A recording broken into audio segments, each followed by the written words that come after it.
नमस्ते सबैजनालाई। आज हामी केमिकल काइनेटिक्सको एउटा वन सर्ट रिभिजन हेर्न जाँदैछौँ है। सो म चाहिँ यहाँ एउटा रिभिजन मात्र गर्छु, यसलाई म धेरै त्यति डिटेलमा जाँदैन, चाहिने कुराहरू भन्छु, तपाईहरुलाई यो टपिक रिभाइज चाहिँ गराइदिन्छु है।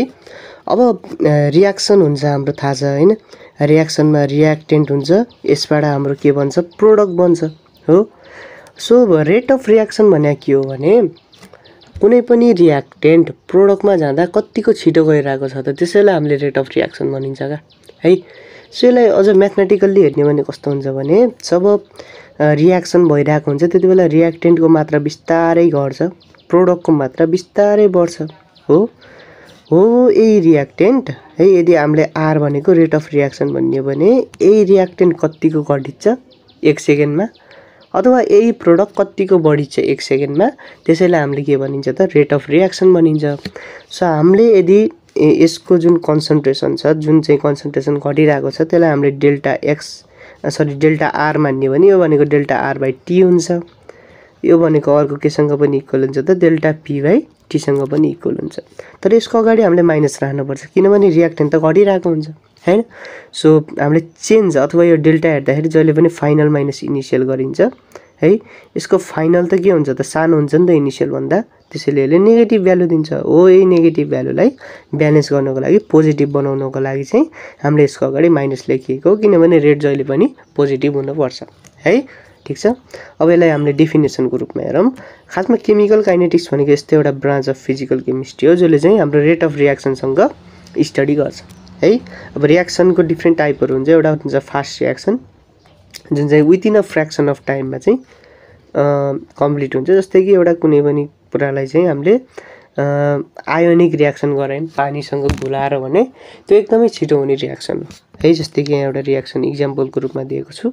अर्को हुन्छ मोडरेट। मोडरेट भनेको ठिक्क टाइपको है, त्यति धेरै स्लो पनि हुन्न त्यति धेरै फास्ट पनि हुन्न, बट एउटा मेजरेबल टाइममा चाहिँ यो सकिन्छ है।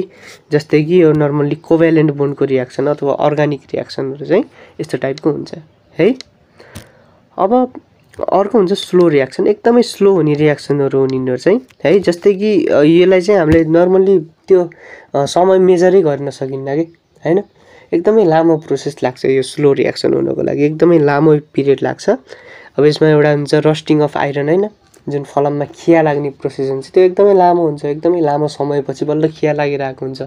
अर्को हुन्छ रेडियो एक्टिभ डिके, त्यसलाई त एकदमै बढी समय लाग्छ हैन, मेजर पनि हामीले गर्न सकिँदैन नर्मल्ली, त्यस्तोलाई चाहिँ हामीले स्लो रियाक्सन भनिन्छ। र रेट अफ रियाक्सन भने के हो भने rate of change of concentration of reactant or product in a reaction is called rate of reaction. Of course हो हैन, कन्सन्ट्रेसन अथवा प्रोडक्ट कतिले चेन्ज भएको छ त्यो नि हैन, कन्सन्ट्रेसन अफ रियाक्टेन्ट अथवा प्रोडक्ट कतिको चेन्ज भइरहेको छ त्यसैलाई हामीले के भनिन्छ त रेट अफ रियाक्सन भनिन्छ। Change in concentration of reactant or product upon time taken लेख्ने भने के हुन्छ त हाम्रो रेट अफ रियाक्सन हुन्छ। यसको युनिट चाहिँ मोल पर लिटर पर टाइम हुन्छ, किनभने माथि कन्सन्ट्रेसन राखिएको छ, यसको मोल पर लिटर, तलतिर टाइम, यो माथि जाँदाखेरि पर टाइम भयो है ल। सो यस्तो हुन्छ, टाइम जति जति बढ्दै जान्छ प्रोडक्ट सुरुमा 0 मा हुन्छ, यो बिस्तारै बढ्दै जाने भयो।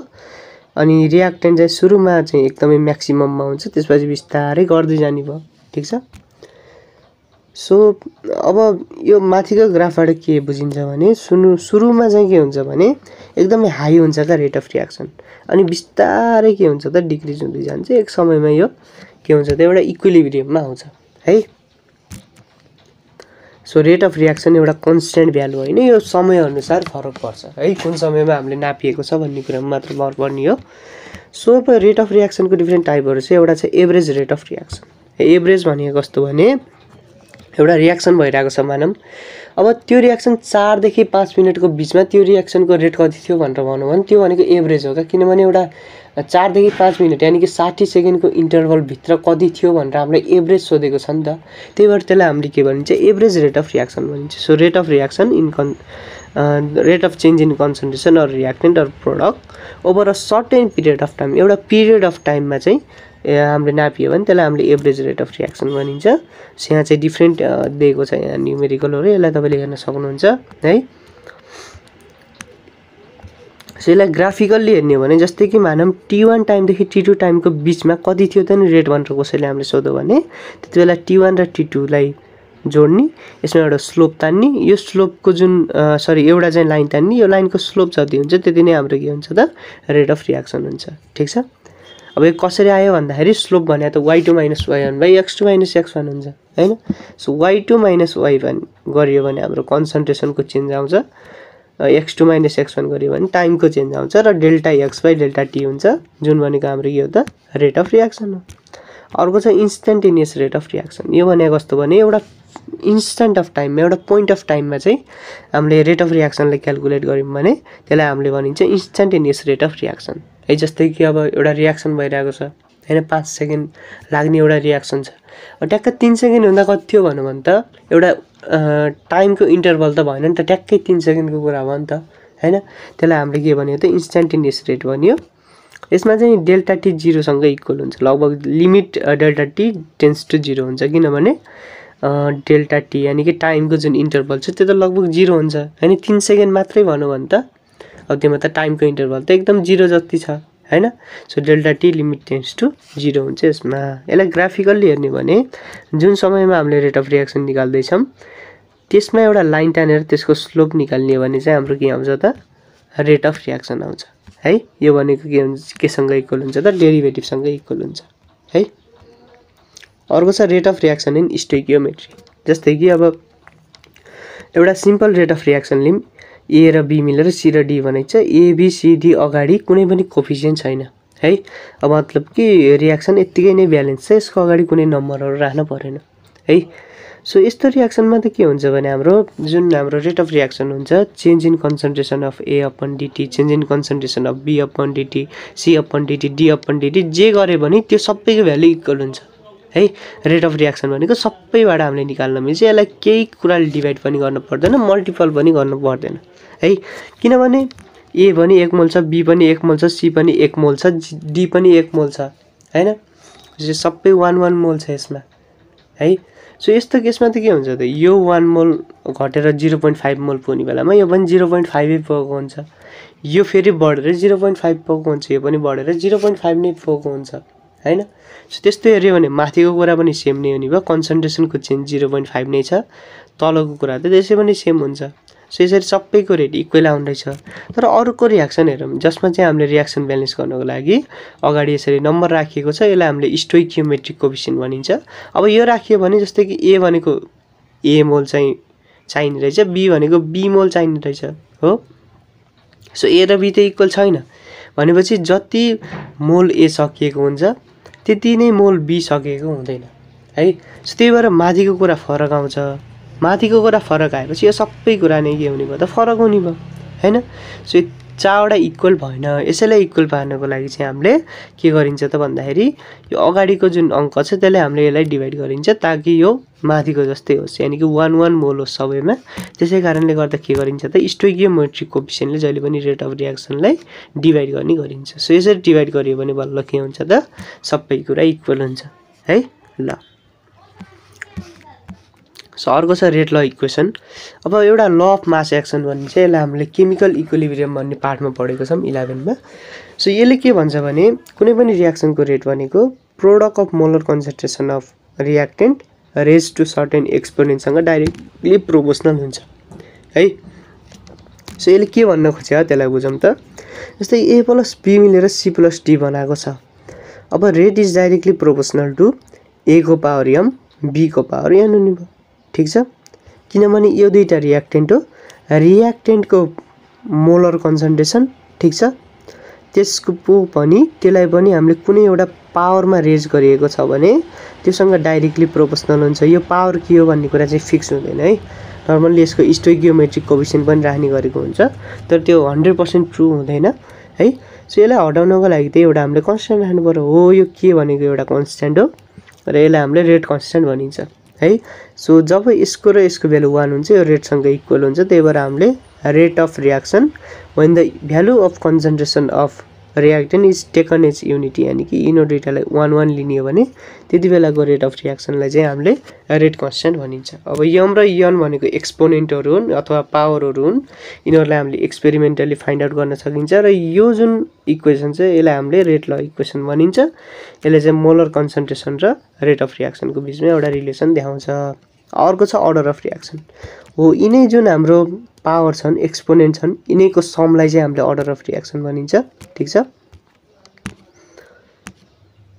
सो जस्तै हेरौँ न, अब यहाँ 2 N2O5 चाहिँ टुक्रिएर 4वटा NO2 र एउटा O2 बनेको छ। यो रियाक्सनमा जुन हाम्रो यसको रेट ल इक्वेसन छ त्यो रेट ल इक्वेसन यस्तो देखियो है, K is directly proportional to N2O5 को पावर 1 देखियो भनेपछि यो 1 भनेको के रहेछ त यसको अर्डर रहेछ है। त्यसै गरी यहाँ 2 देखिन्छ, 2 भनेको यसको अर्डर भयो।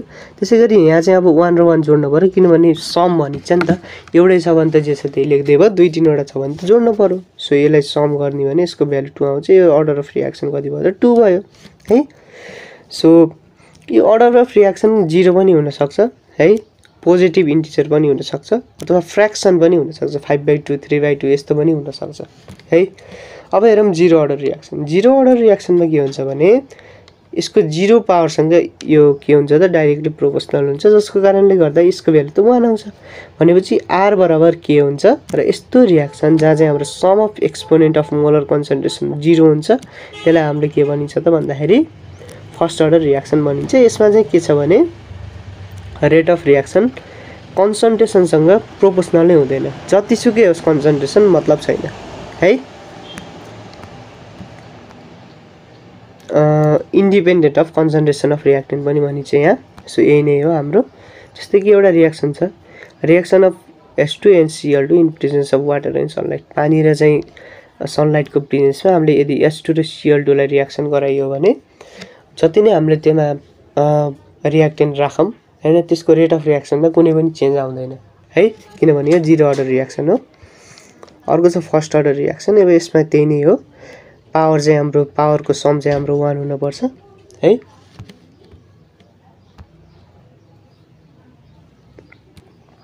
अर्को छ स्युडो फर्स्ट अर्डर रियाक्सन। यसमा के हुन्छ भने अब जस्तै कि हेर्दाखेरि के हुन्छ भने सेकेन्ड अर्डर रियाक्सन जस्तो देखिन्छ तर खासमा फर्स्ट अर्डर रियाक्सन हुन्छ यो है। जस्तै कि एउटा छ हाम्रो यो रियाक्सन है, यो चाहिँ हाइड्रोलाइसिस अफ इस्टर जस्तो देखिन्छ एसिडिक मिडियममा। यो रियाक्सन हेर्दाखेरि सेकेन्ड अर्डर जस्तो देखियो रे, तर खासमा एक्सपेरिमेन्टली यसलाई फाइन्ड आउट गर्दाखेरि चाहिँ यो फर्स्ट अर्डर रियाक्सन रहेछ भनेपछि यस्तो टाइपको रियाक्सनलाई हामीले स्युडो फर्स्ट अर्डर रियाक्सन भनिन्छ है। अब युनिट अफ के, यो रेट कन्स्टेन्टको युनिट फरक फरक हुन्छ अर्डर अफ रियाक्सनसँग है। जस्तै कि 0 अर्डर रियाक्सनमा हेर्ने भने यसको पावर 1 0, यसको पावर 1 0, यो पुरै 0 भयो। के बराबर R भयो भनेपछि के को जुन युनिट छ यो R को युनिटसँग इक्वल भयो, यानि कि मोल पर लिटर पर टाइम हुने रहेछ युनिट अफ के केसमा त 0 अर्डर रियाक्सनमा। यसमा एउटा मात्र टर्म हुन्छ बाँकी, किनभने यसको मात्र पावर 1 हुन्छ अर्कोको त 0 हुन्छ। सो यसको मात्र बाँकी छ भनेपछि यसको मोल पर लिटर भयो, माथि मोल पर लिटर पर टाइम भयो। ठिक छ। सो मोल पर लिटर काटियो, यहाँ पर टाइम मात्र बाँकी भयो के को युनिट। अब सेकेन्ड अर्डर रियाक्सनमा के हुन्छ त दुईटै छ है। सो एउटा मोल पर लिटर त काटियो अर्को काटिएन, सो माथि जाँदाखेरि लिटर पर मोल पर सेकेन्ड भयो। अब अर्को छ थर्ड अर्डर रियाक्सन। यो चाहिँ त्यति हेर्नु पर्दैन। यसमा के छ भने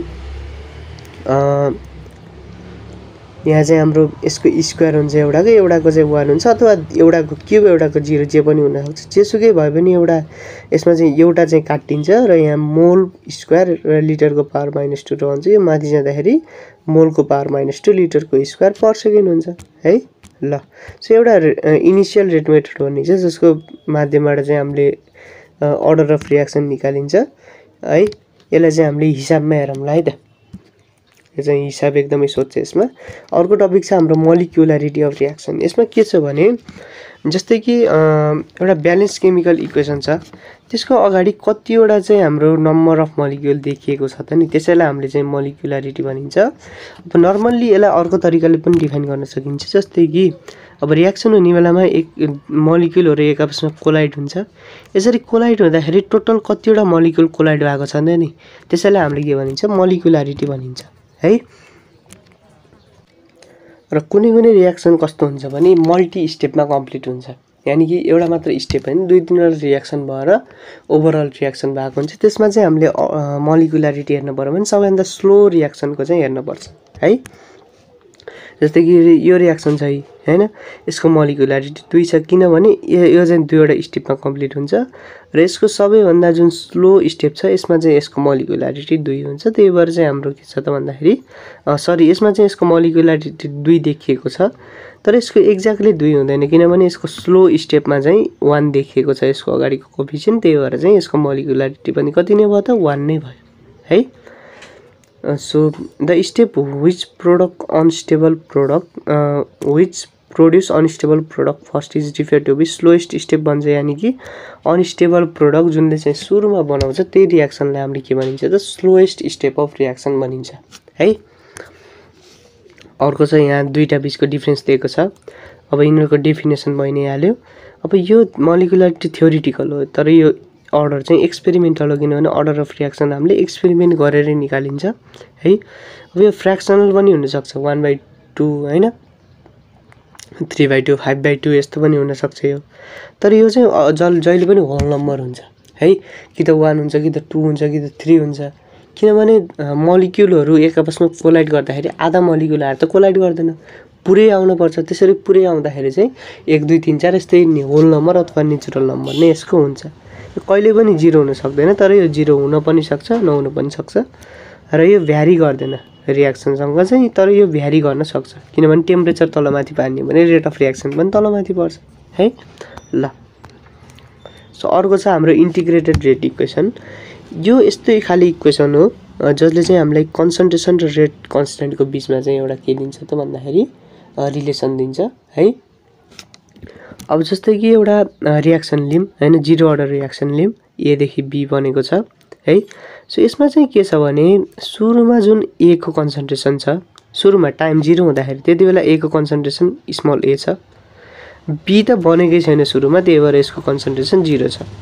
अब टाइम बढ्दै बढ्दै गएर t सम्म पुग्यो रे गर्दाखेरि B चाहिँ x बन्यो रे भनेपछि अब A कति रह्यो त A - x रह्यो, ठीक छ।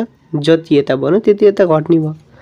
सो अब रेट अफ रियाक्सन हाम्रो कसरी आउने भयो त भन्दाखेरि -dA/dt बराबर KA हुने भयो किनभने रेट अफ रियाक्सन भनेको यो हाम्रो यस्तो हुन्छ नि त। रेट अफ रियाक्सनको दुईवटा फर्मुला हुन्छ, एउटा त -dA/dt हुने भयो, अर्को के हुन्छ त भन्दाखेरि रेट ल इक्वेसनबाट K * A को कन्सन्ट्रेसन हुने भयो। सो यो दुईटालाई चाहिँ इक्वेट गर्ने हो भने यसलाई हामीले यता लेख्न मिल्छ। सो हाम्रो के हुने भयो त भन्दाखेरि dA/dt भनेको K * A को पावर 0 हुने भयो किनभने यो त 0 अर्डर रियाक्सन हो। सो त्यो A को पावर 0 छ त काटिहाल्यो, यता K मात्र रह्यो, ठीक छ। सो अनि के भयो त भन्दाखेरि यता चाहिँ dA - x अपन dt रह्यो किनभने dA यानी कि A को जुन कन्सन्ट्रेसन छ त्यो त A - x छ t टाइममा त हो। सो त्यही भएर चाहिँ हाम्रो A - x भयो यहाँ अपन dt बराबर K भइहाल्यो। अब यसलाई चाहिँ यताउति छुट्याउनु पर्यो भने dA/dt प्लस dx/dt हुन्छ बराबर K हुने भयो है। अब यहाँ हेरौँ त जस्तै कि यहाँ हाम्रो -dA/dt दिन्छ है। यसमा त के छ भने जब जुन हाम्रो A छ यतिबेला त यो 0 छ है, त्यही भएर यसको भ्यालु कति हुन्छ त हाम्रो 0 हुन्छ। अब यो मात्र हाम्रो बाँकी रह्यो, ठीक छ। अब यो मात्र हाम्रो बाँकी रह्यो है बराबर K भयो किनभने यहाँ A हुँदाखेरि यसको रेट त हाम्रो के थियो त 0 थियो, रियाक्सनै भएको थिएन, त्यही भएर यो टर्म चाहिँ हाम्रो 0 भयो। यो चाहिँ हाम्रो छँदैछ, यता K छँदैछ, यो dt लाई उता फाल्ने हो भने dx बराबर K * dt हुन्छ। दुवै साइडलाई इन्टिग्रेट गरौँ, x बराबर kt + c हुन्छ। c भनेको इन्टिग्रेसन कन्स्टेन्ट, यसको भ्यालु निकाल्नको लागि जब हाम्रो प्रोडक्ट 0 हुन्छ x 0 हुन्छ त्यतिबेला टाइम पनि 0 भएको हुन्छ हैन, किनभने टाइम 0 हुँदाखेरि त हो प्रोडक्ट 0 हो नि। सो यो 0 0 लएर यहाँ राख्ने हो भने c को भ्यालु पनि 0 आउँछ, त्यही भएर x बराबर kt हुन्छ है। सो यसैलाई हामीले इन्टिग्रेटेड रेट इक्वेसन भनिन्छ। यो 0 अर्डर रियाक्सनको लागि हो। यदि फर्स्ट अर्डर रियाक्सनको कुरा गर्ने हो भने ठ्याक्कै यस्तै एउटा रियाक्सन लियौँ। सुरुमा चाहिँ टाइम 0 हुँदाखेरि यसको कन्सन्ट्रेसन A छ, यसको 0 छ। अब x बन्दाखेरि चाहिँ यसबाट x घट्ने भयो, ठीक छ। सो -dA/dt बराबर K * A को पावर 1 हुन्छ। सो K * A को पावर 1 को ठाउँमा A - x लेख्न मिल्यो है, र यहाँ चाहिँ A को ठाउँमा A - x लेख्न मिल्यो अपन dt भयो। सो dx/dt भनेको चाहिँ K A - x हुने भयो, ठीक छ। अब dx अपन A - x बराबर K dt हुने भयो है। सो दुवै साइडले हामीले इन्टिग्रेट गरौँ। सो यहाँ चाहिँ ln x आउँछ होला पक्कै पनि, तर ln a माइनस x आउने भयो र अगाडि चाहिँ माइनस हुने भयो किनभने x कोएफिसिएन्ट माइनस छ। यता k चाहिँ हाम्रो बाहिर आउने भयो, dt को इन्टिग्रेसन t हुन्छ हो। र यहाँ एउटा इन्टिग्रेसन कन्स्टेन्ट पनि राख्दियौँ। सो अब यो चाहिँ हाम्रो भयो, i भनेको यहाँ इन्टिग्रेसन कन्स्टेन्ट हो। जब टाइम 0 हुन्छ त्यति बेला x पनि त 0 छ नि त, त्यही भएर त्यति बेला चाहिँ हाम्रो के हुन्छ त भन्दाखेरि t लाई 0 राखौँ, x लाई पनि 0 राखौँ। यति बेला चाहिँ हाम्रो इन्टिग्रेसन कन्स्टेन्टको भ्यालु माइनस ln a आउँछ। यसलाई लर यहाँ राख्ने भने कति आउँछ त, minus ln a minus x बराबर kt माइनस ln a आउने भयो। यसलाई उता लगिदिउँ, यो पोजिटिभ हुन्छ। So ln a minus x बराबर kt हुने भयो। ln a upon a minus x बराबर kt हुने भयो। सो kt भनेको 2.303 log को base 10 a upon a minus x हुने भयो, किनभने ln लाई लगमा लानको लागि 2.303 ले मल्टिपल गर्नुपर्छ है। यो चाहिँ हाम्रो integrated rate equation for first order reaction हो। सो यो इक्जाममा सोधेको थियो, अहिलेको इक्जाममा चाहिँ। अब हाफ लाइफलाई हेरौँ है त, जस्तै कि तपाईसँग चाहिँ एउटा कुनै रियाक्टेन्ट छ अरे, यो 1 केजी छ अरे है। अब यसलाई आधा केजी हुनको लागि है 0.5 केजी हुनको लागि जति समय लाग्छ त्यसैलाई हामीले के भनिन्छ त, हाफ लाइफ भनिन्छ। भनेपछि के भन्नु पर्यो त, it is the time required to consume half of the initial concentration of reactant है। आधा रियाक्टेन्ट खतम हुनको लागि जति समय लाग्छ त्यसैलाई हामीले हाफ लाइफ भनिन्छ। यसलाई T1/2 ले चाहिँ डिनोट गरिन्छ। यदि ए इनिशियल कन्सन्ट्रेसन हो भने एउटा हाफ लाइफ पछि जुन कन्सन्ट्रेसन रहेको हुन्छ रियाक्टेन्टको त्यो भनेको त A/2 हुन्छ, किनभने आधा त खतम भइसकेको हुन्छ हो। सो आफ्टर 2 हाफ लाइफ, दुईवटा हाफ लाइफ छ भने A/2 को पनि अझ के हुने भयो त भन्दाखेरि आधा हुने भयो। सो A/2 स्क्वायर हुने भयो। अब n हाफ लाइफ पछि चाहिँ a अपन 2 को पावर n हुने भयो, किनभने 2 हाफ लाइफमा 2 को पावर 2 छ, 1 हाफ लाइफमा 2 को पावर 1 छ, त्यसै गरी n हाफ लाइफमा चाहिँ 2 को पावर n हुन्छ है। अब हाफ लाइफ जुन हाफ लाइफको भ्यालु छ त्यो 0 अर्डर रियाक्सनको लागि के हुन्छ भन्ने कुरा हेरौँ है त। जस्तै कि इन्टिग्रेटेड रेट इक्वेसनबाट हाम्रो x बराबर kt भन्ने छ, हाफ लाइफमा t भनेको T1/2 हुन्छ, x भनेको A/2 हुन्छ, किनभने जति रियाक्टेन्ट छ त्यसको आधा त हाम्रो प्रोडक्ट बनेको हुन्छ नि त है। सो यहाँ लर यो भ्यालु राख्ने भने T1/2 को भ्यालु A/2 के आउँछ। यो नै हाम्रो के हो त, half life for 0 order reaction हो। अब हेरौँ फर्स्ट अर्डर रियाक्सन। यसमा के छ भने इन्टिग्रेटेड रेट इक्वेसनबाट हाम्रो यो भ्यालु छ, हाफ लाइफको लागि चाहिँ t भनेको T1/2, x भनेको A/2 हुन्छ। सो यो सबै भ्यालु चाहिँ यहाँ राखेर तपाईले क्याल्कुलेट गर्नुभयो भने यसबाट चाहिँ हाम्रो a भन्ने टर्मै हट्छ र यहाँ T1/2 भनेको कति आउँछ त, 0.693 अपन k आउँछ। यसलाई हेर्ने हो भने त के रहेछ त भन्दाखेरि जति नै हामीले रियाक्टेन्ट लिए पनि कुनै पनि फर्स्ट अर्डर रियाक्सन छ भने जति नै रियाक्टेन्ट लिए पनि त्यो आधा सकिनको लागि उति नै समय लाग्दो रहेछ है, त्यो बुझ्नु पर्यो। अब वी ह्याभ यहाँ चाहिँ अब हाम्रो के दिएको छ भने kt बराबर 2.303 log a upon a minus x छ है। सो यहाँ हामीले यसरी छुट्यायौँ हैन, छुट्याएपछि अब के हुन्छ त भन्दाखेरि यसलाई यो फर्ममा ल्यायौँ। अब यो फर्ममा लिएपछि यसलाई y बराबर mx प्लस c यानी कि एउटा स्ट्रेट लाइनको एउटा इक्वेसनसँग यसलाई कम्पेयर गर्ने हो भने y भनेको योसँग इक्वल हुन्छ, m भनेको चाहिँ हाम्रो केसँग इक्वल हुन्छ त भन्दाखेरि स्लोप यानी कि योसँग इक्वल हुन्छ है। किनभने यहाँ त x भनेको त t छ, टाइम छ हैन, किनभने x एक्सिसमा हामीले टाइम राखिएको छ, प्लस c भनेको चाहिँ यो हुन्छ log a, ठीक छ। सो यसलाई यसरी ग्राफमा प्लट गर्ने हो भने यहाँ थीटा छ है। सो tan थीटा भनेको स्लोपसँग इक्वल हुन्छ, यानी कि माइनस k अपन 2.303 सँग इक्वल हुन्छ है। सो यता चाहिँ हाम्रो a log a minus x चाहिँ हाम्रो यता हुन्छ, किनभने त्यो भनेको त y इन्टरसेप्ट हो, ठीक छ ल। सो कुनै पनि रियाक्सन छ त्यसलाई चाहिँ टेम्परेचरले डिपेन्ड गर्छ है, टेम्परेचरले त्यसलाई तलमाथि पारेर राखेको हुन्छ रेट अफ रियाक्सनलाई है। सो कुनै पनि रियाक्सन छ भने के हुन्छ भने जहिले पनि 10 डिग्री सेल्सियस अथवा 10 केल्भिन चाहिँ टेम्परेचर बढ्दाखेरि रेट अफ रियाक्सन चाहिँ 2 देखि 3 गुणाले बढ्छ है। यसलाई हामीले टेम्परेचर कोएफिसिएन्ट पनि भनिन्छ है, यसलाई पनि तपाईले याद राख्नु होला। अब इनर्जी अफ एक्टिभेसन भन्ने छ है, एक्टिभेसन इनर्जी पनि भनिरहेको हुन्छ कतिपय किताबमा। सो रियाक्टेन्ट प्रोडक्टमा कन्भर्ट हुनको लागि है, अब रियाक्टेन्टको एउटा कुनै सर्टेन इनर्जी हुन्छ, यो प्रोडक्टमा जाँदाखेरि यसको इनर्जी कि त बढ्छ कि त घट्छ है, दुईवटा केस हुन सक्छ। एउटा केसमा चाहिँ यसको इनर्जी बढ्न सक्छ, यहाँ बढेको छ है, एउटा केसमा यसको इनर्जी घट्न सक्छ। अब यसरी इनर्जी बढ्ने घट्ने त हुन्छ नै, तर यो रियाक्टेन्टलाई प्रोडक्टमा पुग्नको लागि एउटा ब्यारियर हुन्छ क्या इनर्जीको, त्यसलाई क्रस गर्नुपर्ने हुन्छ।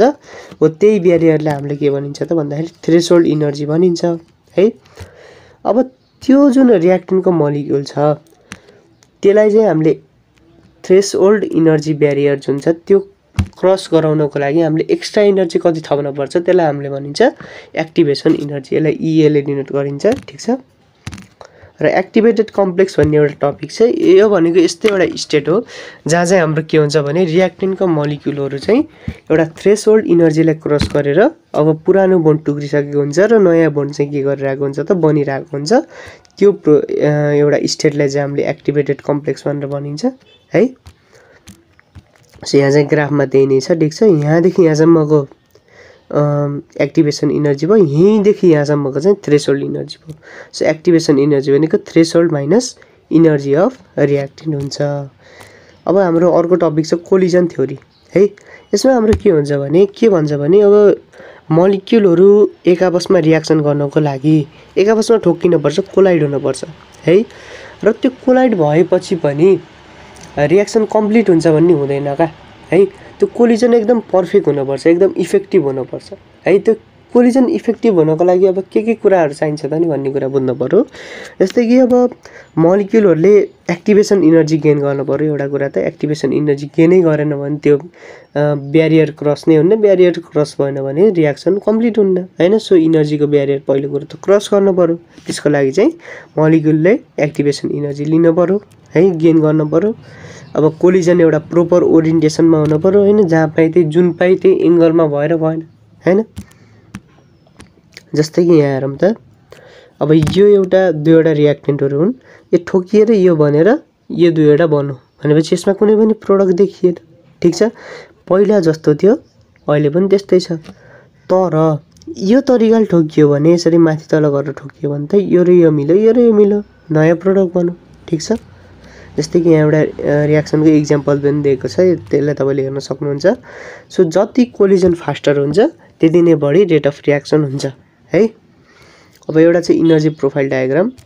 अब वाइ एक्सिसमा इनर्जी राख्ने र एक्स एक्सिसमा चाहिँ कोर्स अफ रियाक्सन अथवा टाइम चाहिँ राख्ने हो भने जुन हाम्रो एउटा ग्राफ भन्छ त्यसलाई हामीले इनर्जी प्रोफाइल डायग्राम भन्छ है। र एक्जोथर्मिक यानि कि हिट बाहिर रिलिज गर्ने रियाक्सनको लागि चाहिँ रियाक्टेन्टको प्रोडक्टको भन्दा इनर्जी बढी हुन्छ, किनभने हिटले रिलिज गरिसक्छ, रिलिज गरिसक्दा चाहिँ प्रोडक्टमा पुग्ने बेलामा यससँग कम इनर्जी हुन्छ है। र अर्को कुरा के छ भने इन्डोथर्मिकको लागि चाहिँ बाहिरबाट यसले हिट लिन्छ, लियो भने के हुन्छ त भन्दाखेरि रियाक्टेन्टमा भन्दा प्रोडक्टमा बढी चाहिँ इनर्जी हुन्छ, त्यही भएर चाहिँ EP is greater than ER हुन्छ है। When EA is more R is less भन्छ, यानि कि जब हाम्रो एक्टिभेसन इनर्जी बढी हुन्छ त्यति बेला रेट एकदम कम हुन्छ, जब चाहिँ हाम्रो एक्टिभेसन इनर्जी एकदमै कम हुन्छ रेट चाहिँ एकदम बढी हुन्छ है। किनभने कम इनर्जी बाहिरबाट हामीले पठाउनु पर्यो भने त्यो रेट त के हुन्छ त भन्दाखेरि बढ्छ हैन, छिटै हुन्छ त्यो रियाक्सन कम्प्लिट है। र यदि चाहिँ यो इए अलमोस्ट 0 छ भने आर चाहिँ एकदमै फास्ट रियाक्सन हो र एक्सप्लोजिभ पनि हुनसक्छ। बाहिरबाट कुनै पनि इनर्जी हामीले पठाउनै परेन भने त त्यो रियाक्सन त एकदमै छिटो भइ नै हाल्छ हैन, केही पनि गर्नु पर्दैन। अब त्यस्तो रियाक्सन एक्सप्लोजिभ भनेको एकदमै विस्फोटक टाइपको रियाक्सन पनि हुनसक्छ है। सो अब एउटा टपिक छ क्याटालाइसिस है, यो भनेको नयाँ टपिक हो, पहिला कोर्समा थिएन।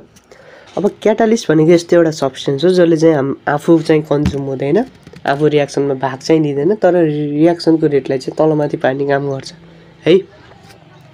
र क्याटालिस्टको यही एक्सनलाई चाहिँ हामीले क्याटालाइसिस भनिन्छ है। र अब के छ भने यो क्याटालाइसिस दुई किसिमको हुन्छ है। यदि रियाक्टेन्ट र प्रोडक्ट सेम फेजमा छ भने, ठिक छ, के छ अरे रियाक्टेन्ट चाहिँ सेम फेजमा छ, यानि कि दुईवटै लिक्विड छ अथवा दुईवटै सोलिड छ। र क्याटालिस्ट पनि ठ्याक्कै सेम फेजमा छ, यानि कि जुन फेजमा चाहिँ हाम्रा रियाक्टेन्टहरू छन् लिक्विडमा छन् यहाँ त्यही नै फेजमा चाहिँ हाम्रो क्याटालिस्ट पनि छ भने त्यसलाई हामीले होमोजिनियस भनिन्छ। हेट्रोजिनियस भनेको ठ्याक्क उल्टो भयो है, जहाँ चाहिँ हाम्रो के हुन्छ त भन्दाखेरि क्याटालिस्ट र चाहिँ हाम्रो रियाक्टेन्ट चाहिँ एउटै फेजमा हुँदैन है। अर्को चाहिँ हाम्रो इन्जाइम क्याटालाइसिस। इन्जाइम भनेको यस्तो एउटा कम्प्लेक्स प्रोटिनहरू हुन् जसले चाहिँ हाम्रो बडीमा डिफ्रेन्ट रियाक्सनलाई चाहिँ क्याटालाइसिस गरेर आएको हुन्छ है। अब बडीमा तिनीहरू इन्जाइम भएन भने हाम्रो बडीले कामै गर्न छोड्छ है। र यही इन्जाइमलाई चाहिँ हामीले क्याटालिस्टको रूपमा लिन सकिन्छ। त्यही भएर है डिफ्रेन्ट अर्ग्यानिक रियाक्सनहरूलाई चाहिँ यसले स्पिड अप गर्ने काम गरिरहेको हुन्छ र यही एक्सनलाई हामीले इन्जाइम क्याटालाइसिस भनिन्छ। जस्तै कि यहाँ इक्जाम्पलहरू दिएको छ, हेर्न सक्नुहुन्छ। अब यो जुन इन्जाइम छ यिनीहरूको पनि केही विशेषता हुन्छ आफ्नै। जस्तै एउटा चाहिँ स्पेसिफिसिटी है। स्पेसिफिसिटी भन्नुको मतलब के भने एउटा स्पेसिफिक हुन्छ क्या यिनीहरू है। एउटा कुनै पनि इन्जाइम छ भने त्यसले एउटा मात्र रियाक्सनलाई चाहिँ के गरेर आएको हुन्छ त भन्दाखेरि क्याटालाइसिस गरेर आएको हुन्छ। त्यो अर्को रियाक्सनमा हामीले त्यही इन्जाइमलाई युज गर्न सकिँदैन है, त्यही भन्न खोजेको यहाँ। अब rate of reaction catalyse by enzyme is maximum at optimum temperature भनिन्छ। यानि कि कुनै पनि इन्जाइम छ त्यसले आफ्नो म्याक्सिमम इफिसियन्सी चाहिँ एउटा सर्टेन टेम्परेचरमा देखाउन सक्छ, त्यसलाई हामीले अप्टिमम टेम्परेचर भनिन्छ। जस्तै कि हाम्रो शरीर जुन छ यसको नर्मल टेम्परेचर, एउटा एभरेज टेम्परेचर भनेको के हो त 37 डिग्री सेल्सियस हो। अब त्यही टेम्परेचरमा हाम्रो डिफ्रेन्ट बडीमा भएका डिफ्रेन्ट इन्जाइमहरूले चाहिँ त्यही टेम्परेचरमा मात्रै राम्रो काम गर्छ। त्योभन्दा तलमाथि हाम्रो बडीको टेम्परेचर भयो भने त्यसले काम नगर्न सक्छ। त्यही भएर त हामी ज्वरो भइन्छ हैन, बिरामी भइन्छ, ठिक छ। ह्युमन बडीको लागि हो है। अब rate of catalyse reaction is maximum at optimum pH value भन्छ। एउटा पिएच भ्यालु पनि एउटा फिक्स हुन्छ क्या है। जस्तै कि हाम्रो अब ब्लडको जुन पिएच छ त्यो भनेको 7.4 छ हैन लगभग। सो यो 7.4 भन्दा तलमाथि ब्लडको पिएच भयो भने त्यसमा डिफ्रेन्ट जुन इन्जाइमहरू हुन्छ त्यसले पनि काम गर्न छोड्छ है। सो यसलाई पनि हामीले अप्टिमम पिएच भनिन्छ। अर्को चाहिँ catalytic activity is reduced by some substance called inhibitor and completely destroyed by some substance called poison भनेर भन्छ है। जस्तै कि यो क्याटालाइटिक एक्टिभिटी जुन हुन्छ यसलाई चाहिँ एउटा इन्हिबिटर भन्ने कुनै सब्सटेन्सेसमा हाल्यौँ भने त्यसले त्यो क्याटालाइसिसको जुन एक्टिभिटी छ त्यसलाई दबाइदिन्छ, अलिअलि कम गरिदिन्छ। तर पोइजन यदि हाल्यौँ भने चाहिँ त्यसले कम्प्लिटली त्यसलाई डिस्ट्रोय गरिदिन्छ। जस्तै कि बिख खाइयो भने के हुन्छ, शरीरले कामै गर्दैन, मरिन्छ हैन। के भएर हो त भन्दाखेरि डिफ्रेन्ट जुन रियाक्सन भइरहेको छ शरीरमा त्यसलाई रोकिदियो क्या पोइजनले है। र कुनै वस्तुले फेरि त्यसलाई एकदम इन्हेन्स गरिदिन्छ, एकदमै राम्रो बनाइदिन्छ। त्यसलाई हामीले एक्टिभेटर, प्रोमोटर पनि भनिरहेको हुन्छ कतिपय ठाउँमा, र कोइन्जाइम पनि भनिन्छ है। अब हेरौँ factor affecting rate of reaction. अब एउटा चाहिँ नेचर अफ रियाक्टेन्ट। नर्मल्ली जुन इनअर्गानिक कम्पाउन्ड हुन्छ तिनीहरूले चाहिँ आयोनिक रियाक्सन हुन्छ, तिनीहरूमा चाहिँ अर्ग्यानिक कम्पाउन्डमा हाम्रो कोभ्यालेन्ट रियाक्सन हुन्छ। र नर्मल्ली के हुन्छ भने आयोनिक रियाक्सन एकदम छिटो हुन्छ र कोभ्यालेन्ट रियाक्सनहरू एकदम स्लो हुन्छ है। अर्को छ कन्सन्ट्रेसन। जति बढी हामीले कन्सन्ट्रेसन लियो कुनै पनि रियाक्टेन्टको त्यति नै बढी के हुन्छ त भन्दाखेरि रेट अफ रियाक्सन हुन्छ। यो त हामीले ल अफ मास एक्सनले नै भन्छ हो। अर्को छ सर्फेस एरिया। जति बढी सर्फेस एरिया हुन्छ त्यति नै बढी चाहिँ जुन मलिक्युल हुन्छ एक आपसमा ठोकिन सक्छ है, त्यति नै बढी कोलिजन हुन्छ। र जति बढी कोलिजन भयो त्यति नै बढी चाहिँ इफेक्टिभ कोलिजन पनि हुनसक्छ। त्यही भएर चाहिँ हाम्रो रेट अफ रियाक्सन सर्फेस एरियासँग बढ्छ। अर्को छ टेम्परेचर। टेम्परेचरले के गर्छ भने जुन रियाक्टेन्टको मोबिलिटी हुन्छ, यताउति चल्न सक्ने जुन इनर्जी हुन्छ त्यसलाई चाहिँ एकदमै बढाइदिन्छ, जसले गर्दा चाहिँ पुरानो बोन्डहरू चाहिँ मजाले टुक्रिन सक्छ र नयाँ बोन्डहरू चाहिँ मजाले बन्न सक्छ। र यसले एक्टिभेसन इनर्जीलाई पनि पार गर्नको लागि इनर्जी दिन्छ। त्यही भएर चाहिँ टेम्परेचरले के गर्छ त रेट अफ रियाक्सनलाई बढाउँछ है। र यहाँ चाहिँ के भनिन्छ त अन इन्क्रिजिङ टेम्परेचर बाई 10% हैन, rate of reaction is increase by 2 to 3 time हैन। यो त हामीले अघि नै हेरिसकेको थियौँ। अर्को छ प्रेसर। प्रेसरको नर्मल्ली यदि सोलिड र लिक्विड चाहिँ हाम्रो रियाक्टेन्ट छन् भने त्यति बेला कुनै पनि काम गर्दैन प्रेसरले, जति नै बढाए पनि जति नै कम गरे पनि, किनभने प्रेसरको कुनै पनि इफेक्ट हुँदैन सोलिड र लिक्विडमा। तर यदि ग्यास छ भने चाहिँ के हुन्छ भने जस्तै मानौँ रियाक्टेन्टबाट प्रोडक्ट बनिरहेछ, रियाक्टेन्टको भोल्युम बढी छ, प्रोडक्टको भोल्युम कम छ भने यति बेला हामीले प्रेसरलाई बढायौँ भने त्यो जुन रेट छ रेट पनि हाम्रो बढिरहेको हुन्छ। तर यस्तो टाइपको रियाक्सन छ जहाँ चाहिँ हाम्रो जुन रियाक्टेन्टको भोल्युम छ त्यो एकदमै कम छ, प्रोडक्टको भोल्युम एकदमै बढी छ भने यस्तो केसमा चाहिँ हामीले के गर्न सकिन्छ त भन्दाखेरि प्रेसरलाई हामीले घटाउन सकिन्छ, जसले गर्दा रेटलाई चाहिँ त्यसले बढाइदिन्छ। ठिक छ, यसरी हेर्नुपर्छ। अर्को छ हाम्रो क्याटालिस्ट। अब क्याटालिस्टले पनि त्यही नै हो, नर्मली चाहिँ यसले रेट अफ रियाक्सनलाई बढाउने काम गर्छ। यसले चाहिँ के गर्छ भने एक्टिभेसन इनर्जीलाई कम गरिदिन्छ, जसको कारणले गर्दा चाहिँ रियाक्सन एकदमै छिटो हुन्छ है। अर्को छ रेडिएसन। रेडिएसन भनेको लाइट हो। अब लाइटले अभियसली के गर्छ त भन्दाखेरि रेट अफ रियाक्सन बढाउँछ, किनभने यसले पनि बाहिरबाट एउटा इनर्जी दिन्छ र लाइट पनि एउटा सुइटेबल वेभलेन्थको चाहियो, जुन पाए त्यही लाइट भएर भएन। ठिक छ ल, सो आजको लागि यति नै। हस्, धन्यवाद।